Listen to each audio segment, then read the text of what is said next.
বাংলাদেশে বর্তমানে প্রতি 22 ক্যারেটের এক ভরি স্বর্ণের দাম প্রায় 2 লাখ টাকার কাছাকাছি। জি হ্যাঁ বন্ধুরা, যা সাধারণ মানুষের একদম ক্রয়ের সাধ্যর বাহিরে চলে গিয়েছে।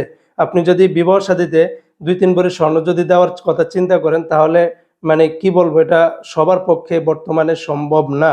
এই হারে স্বর্ণের দামটা বাড়তেছে। বাংলাদেশের 22 ক্যারেটের প্রতি 1 গ্রাম স্বর্ণের দাম 15,942 টাকা। আজকে হলো 11 সেপ্টেম্বর 2025 সাল, রোজ বৃহস্পতিবার। আজকের এই দিনে 22 ক্যারেটের প্রতি 1 ভরি স্বর্ণের দাম 1,85,850 টাকা। এটার সাথে যদি আপনি ভ্যাট ট্যাক্স মেকিং চার্জ যোগ করেন, তাহলে 2 লাখ টাকা ছাড়িয়ে যাবে এমন একটা অবস্থা। প্রতি 1 ভরি স্বর্ণের দাম 21 ক্যারেটের প্রতি গ্রাম 15,218 টাকা, তাহলে 21 ক্যারেটের প্রতি ভরি 1,77,600 টাকা। 18 ক্যারেটের প্রতি গ্রাম 13,044 টাকা, তাহলে 18 ক্যারেটের প্রতি ভরি 1,52,100 টাকা। সনাতন পদ্ধতিতে বা ট্রেডিশনাল যে স্বর্ণটা রয়েছে সেটার প্রতি গ্রাম 10,815 টাকা, তাহলে প্রতি ভরি 1,26,100 টাকা। বন্ধুরা মনে রাখবেন, স্বর্ণের রেটটা যে কোনো সময় পরিবর্তন হয়ে যেতে পারে।